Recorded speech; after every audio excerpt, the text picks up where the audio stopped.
என்னன்னு சொல்லுங்க. வாக்கிங் தான் எப்பயுமே. Activity is always good. Activity என்ன பண்ணும் அப்படின்னா, எந்த ஒரு பாகமும் இப்போ வர அடிபட்டு ஒருத்தர் வராரு, அவர் வந்து பிளாஸ்டரில் நாங்கள் போடுறோம்னு வச்சுக்கோங்களேன். இப்போ கையில் ரிஸ்ட்டில் ஃப்ராக்சரோட வராரு, ஒரு ஃப்ளாஸ்டில் போட்டு 6 வாரம் வச்சுருப்போம்னா 6 வாரம் எடுத்து பார்த்தீங்கன்னா எக்ஸசைஸ் பார்த்தீங்கன்னா போன்ஸ் அவ்வளோ சாஃப்ட் ஆகிடும், ஆஸ்டியோபொரோட்டிக்காக இருக்கும்.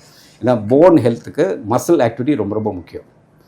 எல்லா விதமாக உடம்புல அத்தனை பாகங்களையும் மசில் ஆக்டிவிட்டி இருந்துகிட்டே இருக்கணும். இப்போ உடம்பு நடக்கிறது ரொம்ப ரொம்ப நல்லது. நடந்தீங்கன்னா காலில் இருக்க மசில்ஸ் நல்லாயிருக்கும், உடம்புல ட்ரங்க்கில் இருக்க மசில்ஸ் நல்லாயிருக்கும், அப்பர் லிம்பர் மசில் நல்லாயிருக்கும். அது மாதிரி சின்ன சின்ன வெயிட் எடுக்கிறது, போகிறது, வீட்டு வேலையை செய்கிறது. அந்த காலத்தில் பார்த்தீங்கன்னா பெண்கள்லாம் எல்லா வேலையும் செய்வாங்க இல்லையா? வீட்டு வேலையை குடிஞ்சு நிம்முறது, துணி துவைக்கிறது, கிணத்துல போய் தண்ணி எடுத்து வர்றது, அது மாதிரி எல்லாம் வெயிட் பேரிங் எக்ஸசைஸ்னு பேர். அதெல்லாம் பண்ண அவங்க மசில்ஸ்லாம் என்ன பண்ணுவோம், ஆக்டாக வேலை செய்ய அந்த மசில்ஸ்லாம் போனில் தான் கனெக்ட் ஆகிருக்கும். அந்த போனை பிடிச்சி இழுக்கும், அந்த பெரிசம் பிடிச்சி இழுக்கிறப்ப தான் கால்சியம் உள்ளே போகும்.